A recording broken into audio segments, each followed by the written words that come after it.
बिस्मिल्लाहिर्रहमानिर्रहीम। अस्सलाम वालेकुम, welcome to my channel Safiya simple cooking. वैसे तो मैंने रोट की रेसिपी 2-3 बार मेरे चैनल पे शेयर की और सब अलग अलग है, एक जैसी रेसिपीज़ नहीं है मेरी रोट की। तो ये टाइम मैंने सोची फिर से एक अलग रेसिपी शेयर करेंगे। तो आज मैं मेरे घर में जो बना रही हूँ वो है हैदराबादी स्टाइल दम के रोट, और वो भी बेकरी स्टाइल। जैसे बेकरी में बनते हैं ना, सेम उसी तरह के हम दम के रोट बनाएंगे जो हैदराबाद में बनते हैं। एकदम सिंपल और एकदम आसान तरीके में आपको बताऊँगी, जो आप घर में बना सकते हैं। ओवन है तो उसके साथ भी, अगर ओवन नहीं है तो ओवन के बिना भी, और एकदम इजी और सिंपल स्टेप में बताऊंगी। और जो भी इसमें जो इंग्रेडिएंट लगने वाले एकदम सिंपल और इजी है, जो हमेशा हमारे किचन में आपको मिल जाएंगी उसी तरीके से। और इसकी क्या टेक्निक है और इन लोग कैसे बनाते हो, कैसे हमारे रोट खस्ता बनेंगे और कैसे इनका कितना टेम्परेचर होना, हर एक चीज़ आपको मैं बताते जाऊँगी। तो इंशाल्लाह आप मेरी रेसिपी एंड तक देखना, तो आप लोगों को समझ में आएगा कैसे इन लोग बेकरी स्टाइल रोट बनाते हैं। दम के रोट बहुत ही बेहतरीन बनते हैं और आप इसको बिना ओवन के भी घर में बना सकते हैं। तो चलिए शुरू करते हैं। इसके लिए मैंने क्या क्या चीज़ का इस्तेमाल की थी।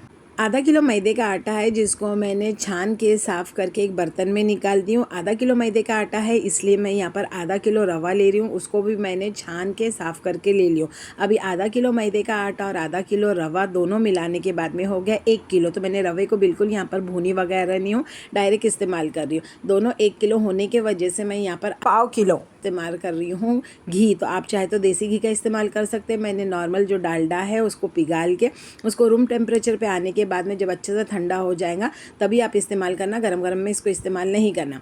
तो देखिए आधा आधा किलो करके 1 किलो हो गया है। तो मैं यहाँ पर आधा किलो शक्कर डाल रही हूँ, और मैं यहाँ पर देखिए कम मीठा खाती हूँ। आप लोग ज़्यादा मीठा खाते हैं तो इसको पौना या पौने से थोड़ा ज़्यादा डाल देना। अब देखिए जब मैंने ये शक्कर जो है उसके अंदर आधा मैंने जायफल ली थी, उसको पीस के वो भी इसके अंदर डाल रही हूँ। खड़ी शक्कर नहीं डालना, क्योंकि वो क्या मोटी मोटी रहेंगी तो हमारे रोट सख्त हो जाएंगे, कड़क हो जाएंगे। तो पीस के ही शक्कर को कभी भी इसके अंदर डालना, उससे क्या हमारे रोट अच्छे बनेंगे। अब यहाँ पर मैं डालूंगी 1 टेबलस्पून, ये छोटा वाला टेबलस्पून भर के मैं इसमें नमक डाल रही हूँ। कोई भी मीठी चीज़ में आप नमक डालने से उसका जायका और बेहतरीन और बहुत अच्छा हो जाता है।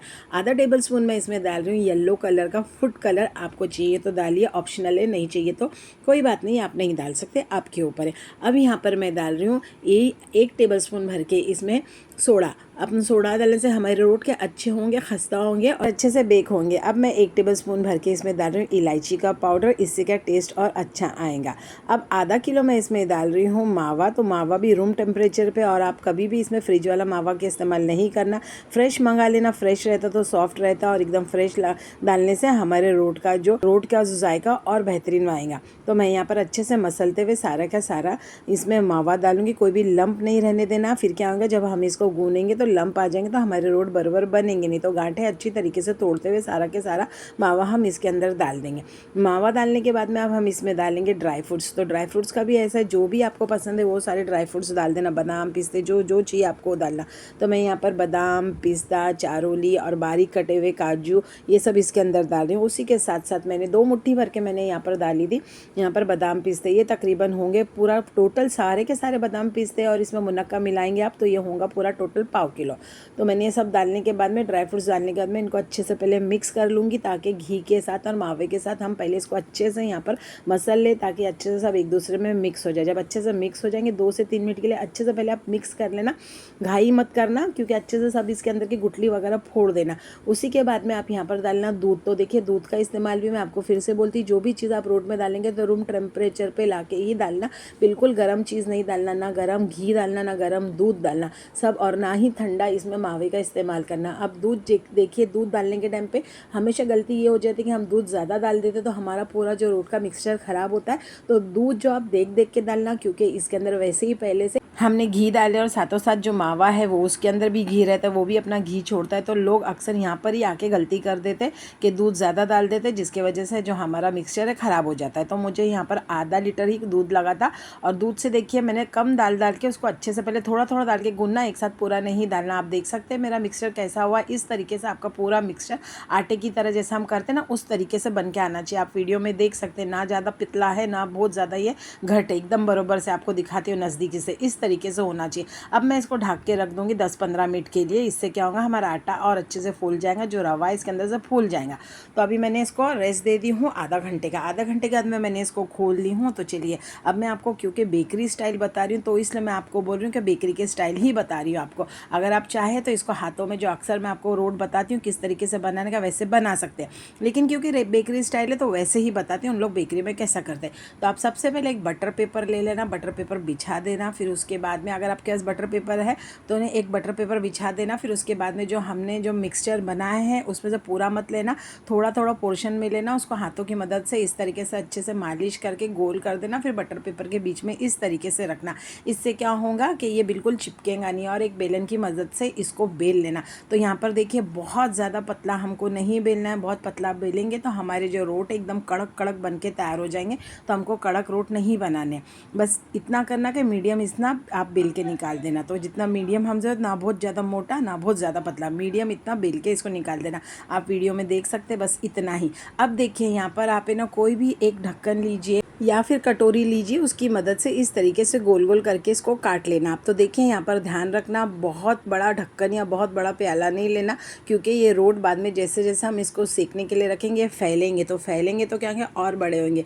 तो एक मीडियम साइज़ का ही आप ले लेना, वो बेटर रहेगा। बहुत ज़्यादा बड़ा भी नहीं, बहुत ज़्यादा छोटा भी नहीं। आप देख सकते हैं मेरा प्याला कितना बड़ा है। बस इस तरीके से आप इसको इस तरीके से गोल गोल काट लेना। यहाँ पर मैंने बादाम ली और बादाम को बीच में से काट के 2 टुकड़े करी हूँ। तो एक एक बादाम इसके ऊपर हम आधा आधा हिस्सा इस पे लगा देंगे। आप चाहे तो अक्खा भी लगा सकते हैं। अब धीरे धीरे हम हमारे यहाँ पर जो रोट है उसको निकालेंगे। देखिए आपको दिखाती हूँ, इतने मोटे होना चाहिए, ना बहुत पत्ते हैं मेरे रोट ना बहुत मोटे हैं। बस इस तरीके से आप जितने भी रोट है आपके इतना थिकनेस उसका रहना चाहिए। इतना थिकनेस के रहेंगे तो ये क्या, जब हम बेक करेंगे तभी भी ये फूलेंगे और फिर हम बेक करेंगे तभी भी ये फैलेंगे। तो अगर आपके पास ओवन है तो ओवन में 220 डिग्री पे 15 मिनट के लिए डाल देना। अगर आपके पास ओवन नहीं है तो घर का ओवन मैंने आपको बताई थी कि आप कोई भी एक बड़ी डेगची या कढ़ाई को लेके बना सकते हैं। मैंने हमारे रोट तो बना दी हूँ, तो चलिए इसको बेक करते हैं। तो यहाँ पर मैंने एक बेकिंग ट्रे ले ली हूँ, इसके ऊपर थोड़ा सा हम ऑयल या घी लगा देंगे। इससे क्या होगा कि हमारे रोट जब बेक होंगे तो ये चिपकेंगे नहीं, एकदम आराम से निकल जाएंगे। आप अगर ऐसे ही रखोगे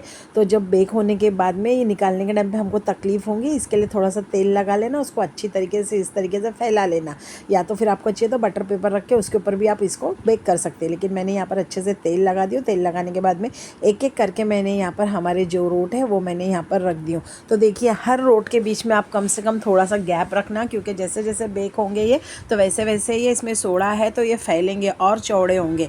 और आपके हिसाब से अगर आपको चाहिए तो इस पर खसखस भी लगा देना, लेकिन मैंने बेकरी स्टाइल में खसखस नहीं लगाई, वैसे रखी हूँ। तो बहुत ज़्यादा ओवर क्राउडेड नहीं करना। एक ट्रे में आप तकरीबन 4 या 5 या 6, इससे ज़्यादा नहीं डालना। अगर गैप है तो 6 डालना, नहीं तो मिनिमम आप 4 से 5 ही रखना। तो इस तरीके से जितने भी मेरे यहाँ पर मैंने रोट बनाई थी सब मैंने यहाँ पर बेकिंग ट्रे में डाल के उनको फिर एक बादाम ला के बेक करने के लिए रख दी थी। मैं 15 मिनट के लिए 220 डिग्री सेल्सियस पे इसको रख दी। रोट का आटा जब आप गूंथते हैं तो थोड़ा टाइट ही गूंथना, क्योंकि इसके बाद में क्या होता है, जैसा हम उसको रखते हैं तो थोड़ा सा पतला हो जाता है, नरम हो जाता है। तो देखिए आपको यहाँ पर मैंने एक रोट दिखाई है कितनी इसकी थिकनेस और कैसा ये लग रहा है। तो चलिए बेकिंग के लिए मैं इसको 220 डिग्री सेल्सियस पे 15 मिनट के लिए रख रही हूँ। 15 मिनट के बाद में देखिए हमारे रोट माशाल्लाह बनके तैयार हो गए।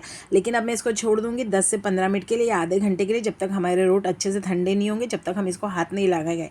हमेशा ध्यान रखना जब भी कोई चीज़ आप बेक करेंगे, जैसा केक हो कोई भी चीज़ बेक करते हो, उसको थोड़ा ठंडा होने के लिए रखना। जब अच्छे से ठंडा हो जाएंगे जब भी आप इसको निकालना। देखिए अब मैंने इसको छोड़ दी थी 15 से 20 मिनट के लिए। अब 15 से 20 मिनट के बाद मैंने इनको निकाली थी। एकदम आराम से निकल जा रहे क्योंकि हमने इसके अंदर तेल लगाए। तो देखिए यहाँ पर हमारे रोट कितने थे, फैल के कितने बड़े हो गए, अच्छे बड़े बड़े हो गए और अच्छे से बेक हो चुके। तो चलिए आपको एक हाथ में लेके बताती हूँ कैसा हमारा रोट बना है। और देखिए कैसे माशाल्लाह, मुझे इतना कलर चाहिए था तो मैंने इतना कलर ले ली थी।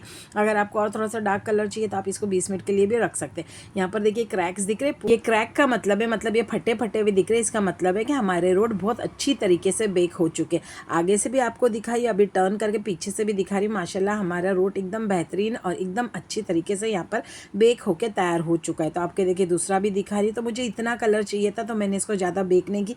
आपको अगर चाहिए तो यहाँ पर मैंने 15 बोली, 15 से 20 मिनट, उसके ऊपर नहीं जाना, नहीं तो आपके ये जो रोट है जल जाएंगे। तो माशाल्लाह मेरे जितने रोट थे इसी तरीके से मैंने सारे के सारे हमारे यहाँ पर रोट मैंने यहाँ पर बेक करके निकाल दी हूँ। अगर आपको चाहिए तो पिछली बार मैंने बताई थी किस तरीके से मैंने घर में ओवन मतलब डेगची के अंदर बनाई थी, तो आप वैसे भी बना सकते। तो चलिए अभी मैं इसको स्टोर करती हूँ। तो जब ठंडा होने के बाद में ही आप इसको स्टोर करना। अब देखिए जब बेक होने के बाद में हमारे जो रोट है ना नरम ही लगेंगे आपको, लेकिन जैसा आप इसको हवा लगेंगे तो ये कड़क होंगे, बहुत ज़्यादा कड़क नहीं होंगे, लेकिन जो मैंने आपको प्रपोर्शन दिखाया उसके हिसाब से बहुत एकदम सही वो कड़क होंगे। लेकिन आप पहले सोचेंगे कि एकदम नरम नरम है, तो थोड़ी देर के बाद में हवा लगने के बाद में कड़क हो जाते। तो सारे के सारे मैंने यहाँ पर रोट हमारे निकाल ली थी, फिर मैंने उसको एक एयरटाइट कंटेनर है उसके अंदर डाल दी थी।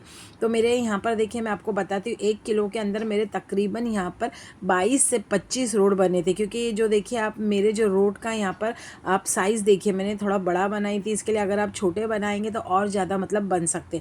तो इस तरीके से मैंने मेरे घर में हैदराबादी स्टाइल में दम का रोट बेकरी स्टाइल बनाई थी। मैं उम्मीद करती हूँ कि आप लोग मेरी रेसिपी देखते होंगे तो आप लोगों को पसंद आती होंगे और आप लोग ट्राई करते होंगे। खाली देखिए मत, आप लोग भी बनाइए। एकदम सिंपल और ईजी स्टेप्स में बताती हूँ और सब घर के सामान से मैं बताती हूँ। तो देखिए इस तरीके से दम के रोट हैदराबाद में बेकरी स्टाइल में बनके तैयार होते हैं। तो जो मेरे चैनल पे नए हैं तो मेरे चैनल को लाइक कीजिए, सब्सक्राइब कीजिए, कमेंट कीजिए और बेल बटन को हिट करने का ना भूलिए, ताकि नई नई रेसिपीज़ की नोटिफिकेशंस आपको मिलती रहे। ये टाइम मेरी रेसिपी थोड़ा लेट हो गई है मुझे पता है, क्योंकि मैं अचानक चले गई थी इजिप्ट, वहाँ से आने के लिए थोड़ा लेट हो गया है। लेकिन मुहर्रम का महीना अभी तक ख़त्म नहीं हुआ है। जिनके घर में हमेशा से रोट चोंगे शरबत बनते हैं तो वो तो महीने में पूरे महीने में कभी भी बनाते हैं, लेकिन मेरे घर में क्या ये सब चीज़ हमेशा बनती है। तो मेरे आने के बाद में मेरे बेटे ने मुझे बोला मम्मी ये टाइम रोट बना के दो और चोंगे बना के दो। तो इस तरीके से आप रोट बना के कोई भी एयरटाइट कंटेनर में उसको बंद करके रख देना, तो इंशाल्लाह 10 से 15 दिन के लिए अच्छे से चलेंगे। देखिए 10 से 15 दिन चलते हैं कि ये 8-10 दिन में ही ख़त्म हो जाते हैं। इतने यम्मी और इतने डिलीशियस बने थे, और क्योंकि इसमें जो मावा है उसका टेस्ट एकदम अलग आता है और उसकी वजह से बहुत ही बेहतरीन हमारे रोट बनते। दुआ में मुझे याद कीजिए। अल्लाह हाफिज़।